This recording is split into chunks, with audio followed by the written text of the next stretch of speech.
여러분, 2025 수능 특강 현대시 오늘은 성탄제라고 하는 시를 같이 보도록 합시다. 자, 그러면 성탄제가 크리스마스잖아요. 이 제목의 의미부터 한번 좀 보실게요. 자, 성탄제 크리스마스라서 어려운 사람들을 도와준다는 구원의 의미를 가지기도 하고, 그리고 죄를 지은 사람을 용서한다는 의미, 자, 그리고 화해, 이런 의미를 가질 거예요.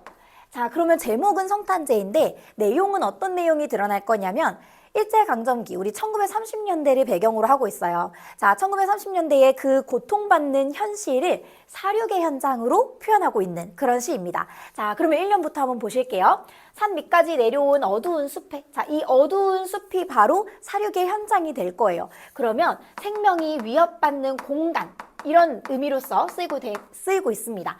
생명이 위협받는 공간. 자, 그러면 여기에서는 생명이 위협받는 공간이고 사륙의 현장, 즉 부정적인 현실, 일제강점기라고 하는 현실을 의미할 거죠. 자, 몰입꾼의 날카로운 소리는 들려오고, 자, 그러면 이 몰입꾼들이 바로 사냥을 하는 주체이기 때문에 우리 세모 표시를 할게요. 자, 날카로운 소리는 들려오고 라고 해서 우리 청각적 이미지가 사용되죠. 자, 청각적 이미지로 지금 이 위협적인 분위기를 만들어내고 있는 겁니다. 쫓기는 사슴이. 자, 그러면 이 사슴은 사냥의 대상이기 때문에 우리 여기 동그라미 표시 먼저 한번 해볼게요. 쫓기는 사슴이 눈 위에 흘린 따뜻한 핏방울. 자, 그러면 여기다가 형광펜 한번 쳐볼게요. 눈 위에 흘린 따뜻한 핏방울. 자, 이 말은 무슨 말이냐면 사슴이 지금 희생당했다, 이런 의미로서 볼 수 있겠죠. 자, 그래서 희생당한 사슴의 모습을 드러내고 있습니다. 자, 근데 여기에 중요한 표현법들이 쓰여요. 일단은 첫 번째부터 한번 볼게요. 자, 지금 여기에서 눈은 여러분 하얀색이죠? 피는 빨간색이에요. 그래서 색채 대비가 드러나는 부분입니다. 자, 색채 대비가 드러나고, 그리고 하얀색과 그리고 붉은색의 대비가 드러나고 있다. 자, 그리고 두 번째, 하나 더 대비가 드러날 건데요, 여러분. 눈은 차갑잖아요. 근데 피는 따뜻해요. 자, 그래서 우리 촉각의 대비도 드러납니다. 자, 그래서 촉각의 대비가 드러난다. 자, 그래서 여기에서는 차갑고 그리고 따뜻한 냉과 온의 대비가 드러나죠. 자, 그러면 이 두 가지 대비를 통해서 지금 이 시에서는요, 폭력성을 부각하는 이 부분입니다. 폭력성을 부각한다. 자, 이게 어떻게 폭력성을 부각한다라고 할 수 있냐면 여러분 한번 상상해 보세요. 검은 길에 피가 떨어져 있으면 피가 잘 안 보이잖아요. 그쵸? 근데 하얀 색깔 눈 위에 피가 떨어져 있으면 아주 명확하게 잘 보여요. 그래서 이걸 통해서 지금 부각하고 있는 겁니다. 자, 지금 세모 동그라미로 표시를 했잖아요. 우리 이 시에서 세모 동그라미가 계속해서 나올 거예요. 그래서 옆에다가 먼저 한번 정리를 하고 그 다음에 볼게요. 자, 대립적 이미지가 쓰일 겁니다. 자, 그러면 대립적 이미지 우리 세모와 동그라미로 표시를 할 건데 일단 먼저 정리를 좀 해볼게요. 세모와 그리고 동그라미. 자, 그러면 우리 이 시에서 세모 표시하는 것들은 뭐를 의미할 거냐면 바로 이 몰입꾼들의 폭력성, 그리고 이어서 나오겠지만 비정한 모습, 이런 것도 드러낼 거거든요. 그래서 폭력성, 비정함. 자, 그러면 이걸 뭐를 상징할 거냐면 1930년대에 일제강점기라고 하는 그런 현실을 상징할 거예요. 자, 그러면 동그라미 표시하는 거는 우리 사슴에다가 표시를 했는데 사슴은 죄가 없어요. 순수한 존재이고 그리고 나약하게 당하는 그런 존재입니다. 자, 그래서 나약함을 드러낼 거고 그리고 순수함을 드러낼 겁니다. 아무 죄가 없으니까요. 자, 그러면 이거는 뭐를 상징할 거냐면 일제강점기에 의해 핍박받는 우리 민중들을 의미할 겁니다. 자, 그래서 조선의 민중들을 상징한다. 자, 이렇게 정리하시고 그리고 우리 이어서 한번 찾아볼게요. 자, 이연입니다. 골짜기와 비탈을 따라 내리면서 넓은 언덕에 밤 이슬기 횃불은 꺼지지 않는다. 자, 그러면 이 횃불은 여러분 누가 들고 있을까요? 이 횃불은 바로 이 몰입꾼들, 사냥을 하기 위한 몰입꾼들이 들고 있겠죠. 자, 그러면 횃불이 꺼지지 않는다는 거는 뭐를 의미할 거냐면 이 사냥이 계속되고 있다, 지속되고 있다를 의미할 겁니다. 자, 그러면 횃불은 꺼지지 않는다. 우리 여기다가 또 세모 표시해 주시고요. 여기에서 이 비정함이 또 드러나고 그리고 폭력성의 지속이 또 드러나죠. 자, 그러면 3년 보실게요. 짐승들의 등 뒤를 쫓아 며칠씩 산속에 잠자는 포수와 사냥개. 자, 그러면 이 포수와 사냥개도 마찬가지 우리 세모 표시가 될 거예요. 며칠 동안이나 지금 사냥이 이루어지고 있다. 이걸 알 수 있죠. 나 어린 사슴을 보았다. 자, 그러면 여기에서 나는요, 여러분, 나이예요, 나이. 나이가 어린 사슴은 보았다. 자, 그러면 이 어린 사슴도 마찬가지로 순수한 존재, 나약한 존재이기 때문에 우리 동그라미 표시를 할게요. 자, 이 나이 어린 사슴이 무엇을 보았냐면 오늘도 몰입꾼이 메고 오는 표범과 늑대를 보았대요. 자, 그러면 여기에서 이 표범과 늑대도 마찬가지로 몰입꾼에게 희생당한 존재예요. 희생당한 존재. 자, 근데 이 나이 어린 사슴 입장에서 표범과 늑대까지 지금 잡혀가는 모습을 보면 어떤 마음이 들 거냐면, 자, 이 표범과 늑대는 아주 센 동물들이잖아요. 강한 동물인데도 불구하고 잡혀가는구나. 그러면 나도 언젠가는 잡혀갈 수도 있겠구나 하는 그런 불안감이 더 들 겁니다. 자, 그래서 이 나이 어린 사슴에게 두려움을 유발하는 그런 존재예요.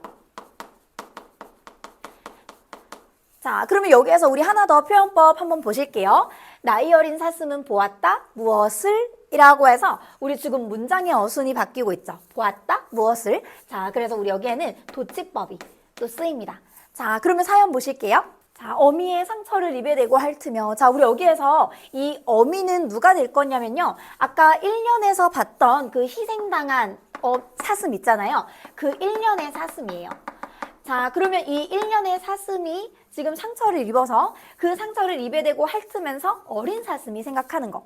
자, 그러면 이 어린 사슴은 우리 아까 3년에서 봤던 나 어린 사슴이죠. 그 어린 사슴이 생각하는 거. 그러면 여기에서 알 수 있는 거죠. 우리 지금 어미와 어린 사슴 두 사슴이 등장하고 있구나.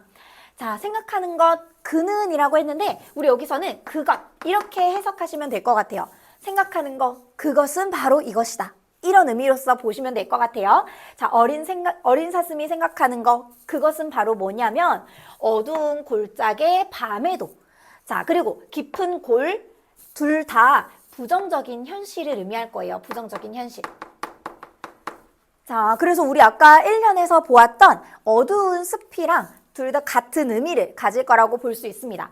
자, 그러면 여기에서 한번 표시해 볼게요. 이런 밤에도 잠들 줄 모르면서 솟는 샘과, 자, 우리 여기다가 표시 한번 해볼게요. 잠들 줄 모르며 솟는 샘. 자, 그리고 깊은 골을 넘어서 눈 속에서 하얀 꽃을 피는 약초를 생각할 거래요. 어린 사슴이요. 자, 그러면 이 두 개는 둘 다 어떤 의미를 가질 거냐면 바로 이런 어려운 현실 속에서도 생명을 이어가는 그런 존재들이거든요. 자, 그래서 생명력이 아주 강하다. 이런 존재들을 의미할 겁니다. 자, 그러면 이런 생명력이 강한 존재들을 어린 사슴이 생각하는 이유는 뭐냐면 바로 이 샘과 약초를 어미 사슴에게 주고 싶은 거겠죠. 자, 그래서 지금 여기서는 엄마 사슴이 다시 살아났으면 좋겠다. 생명 소생을 희망하는 이런 마음이 드러나는 부분입니다. 자, 그러면 이어서 보실게요. 아슬한, 참으로 아슬한 곳에서, 자, 그러면 이 사냥이 이루어지는 아슬아슬하고 이런 위험한 곳에서 쇠북 소리가 울리기 시작하는 거예요. 자, 그러면 이 쇠북 소리에다가 우리 형광펜 쳐볼게요.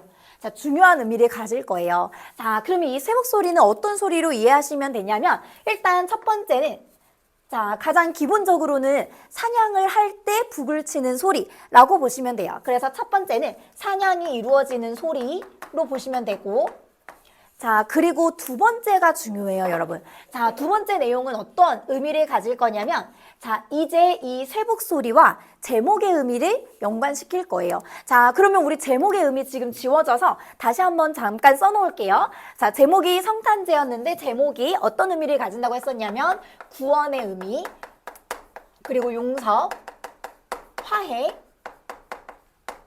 이런 의미를 가진다고 했었거든요. 자, 그러면 이 쇠북 소리가 지금 어떤 것처럼 들리기 시작하는 거냐면 소리잖아요. 자, 저 멀리 교회에서 울려 퍼지는 종소리로 연상시켜서 지금 볼 겁니다. 자, 그러면 정리해 볼게요. 자, 이 쇠북 소리를 성탄제의 종소리와 연상시킬 겁니다. 자, 연상은 우리 연결시켜서 떠올린다 이런 뜻이잖아요. 이 소리가 들리니까 이제 이거를 종소리로 연상시키는 부분입니다. 자, 그러면 이게 어떤 걸 의미할 거냐면 여러분, 자, 이 종소리가 띵띵 울리면서 이게 사슴한테 메시지를 전달하는 거예요. 어떤 메시지를 전달할 거냐면 사슴아, 얼른 도망가, 도망가. 왜냐면 지금 어린 사슴은 엄마 사슴 곁을 지키고 있었거든요. 우리 아까 사연에서 봤잖아요. 엄마 사슴 곁을 지키고 있다가 위험에 빠질 수도 있으니 이 종소리가 띵띵 울리면서 사슴아 도망가 도망가. 그러면 구원의 의미로서 지금 이 종소리가 울리고 있다는 거예요. 자, 그러면 첫 번째는 이 어린 사슴을 구원해 준다라는 의미로서 쓰일 거고, 자, 그리고 또 두 번째는 어떤 의미가 될 거냐면 이 종소리가 띵띵 울리면서 이 종소리가 이런 메시지를 전달하는 겁니다. 자, 몰입꾼 사냥꾼들아, 너의 죄는 이제 용서할 테니 이제 그만해라. 이제 생명 희생을 이제는 그만두어라. 더 이상의 희생은 없어야 한다. 이런 의미로서 쓰이는 거예요. 자, 그래서 우리 두 번째는 몰입꾼들을 용서할 테니 이제 그만해라. 이런 의미로서 종소리가 울린다는 거예요. 자, 그러면 두 가지 어쨌든 간에 둘 다 어떤 의미를 가질 거냐면 이제 생명의 희생은 없어야 한다. 생명의 희생이 끝나기를 소망하는 화자의 태도가 이 종소리에 연상시키는 것에서 드러날 거예요. 자, 그럼 이어서 보실게요. 죽은 이로 하여금 죽는 이를 묻게 하라. 자, 근데 이 부분은요, 아마 조금 뜬금없어 보일 거예요. 왜냐하면 갑자기 막 이렇게 명령형이 쓰이고 좀 내용이랑은 좀 다른 듯한 이런 부분이거든요. 왜 조금 뜬금없어 보일 거냐면 이 부분은 성경의 구절을 인용한 부분이라서 그래요. 자, 그러면 이 부분에 쓰인 표현법들 먼저 좀 정리를 할게요. 성경 구절을 인용했고 뭐뭐 하라라고 해서 지금 명령형이 쓰이죠. 자, 그리고 세 번째는요, 여러분. 자, 세 번째는 여기에서 내용을 한번 보시면 죽은 이로 하여금 죽는 이를 묻게 하래요. 근데 이게 가능할까요, 여러분? 이미 죽은 사람인데 지금 죽는 사람을 묻어줄 수 있을까요? 그럴 수 없죠. 자, 그래서 우리 모순되는 말을 하는 역설법이 쓰이는 부분입니다. 역설적 표현이 쓰이는 부분이에요. 자, 그러면 이 표현법들을 통해서 어떤 의미를 가지는지 우리 한번 정리를 해볼게요. 자, 첫 번째 의미예요. 자, 이 첫 번째 의미는 사냥소리랑 연관시켜서 한번 볼 수 있을 것 같아요. 자, 그러면 그냥 일반적인 사냥소리로 해석을 한다면 사냥소리가 들린다는 것은 계속해서 죽는 자가 생긴다. 희생당하는 존재가 생기고 있다. 이런 의미로서 쓰이는 겁니다. 자, 그래서 첫 번째는 죽음이 계속되는 이런 상황을 드러낸다. 이렇게 볼 수도 있고요. 자, 그리고 두 번째 의미가 여기에서도 또 중요해요. 자, 이 두 번째 의미는 바로 성탄제의 종소리와 연관시켜서 또 볼 수 있습니다. 자, 그러면 이게 어떤 의미를 가질 거냐면요, 여러분. 성경의 내용을 좀 보셔야 돼요. 자, 이게 성경의 한 구절이라고 했잖아요. 예수님이 제자한테 한 말씀이라고 합니다. 자, 그러면 예수님이 제자한테 왜 이런 말을 했냐면 제자가 자기 부모님이 돌아가셔서 장례를 치러야 하니 장례를 치르고 그리고 예수님을 따르겠습니다. 이렇게 얘기를 했더니 예수님이 이렇게 말씀을 하셨대요. 자, 그럼 이걸 어떤 의도로 말씀하신 거냐면 죽은 사람들은 이제 세속적인 그 삶에다가 두고 그러면 세속적인 삶에서 누군가는 장례를 치를 거니 세속적 삶에 두고 너는 이제 종교적 삶을 살아라. 너의 갈 길을 가라 라는 의미로서 이 이야기를 했대요. 자, 그러면 이게 어떻게 연결될 거냐면요. 사슴한테 이야기를 하는 거예요. 사슴아, 어미는 죽었다. 어쩔 수 없으니 너는 이제 너의 살 길을 살아라. 이런 의미로서 쓰였다는 겁니다. 자, 그러면 우리 두 번째 의미는요. 죽은 어미는 두고 가라. 그리고 너의 살 길을 살아라. 이런 의미입니다. 자, 그러면 이 두 번째 의미로 본다면 화자는 지금 이 사슴의 더 이상의 희생은 바라지 않는 거예요. 그래서 더 이상 희생이 없었으면 하는 이런 마음으로서 성경 구절을 인용한 거죠. 자, 그러면 이제 우리 마지막 연을 볼까요? 자, 길이 돌아가는 사슴. 자, 우리 여기에서 어떤 의미를 가질 거냐면 두 가지 의미를 가져요. 자, 길이 돌아가다. 우리 이게 돌아가시다 이런 의미로 써본다면 지금 죽어가는 사슴, 죽어가는 어미 사슴으로 볼 수 있어요. 그래서 죽어가는 어미 사슴으로 해석을 할 수도 있고, 자, 그리고 또 두 번째는요. 이 종소리 띵띵 소리를 듣고 이제 길을 돌아가는 어린 사슴으로 또 볼 수 있습니다. 자, 그래서 우리 두 번째는 이제 도망가는 어린 사슴. 이렇게 두 가지 의미로 볼 수 있어요.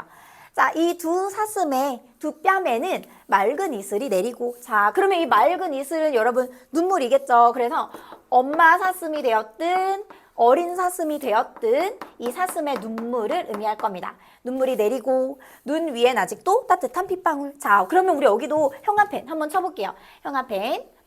자, 그러면 여기 아래다가 정리해야 되는데 칸이 부족해서 제가 여기 옆에다가 좀 정리를 할게요.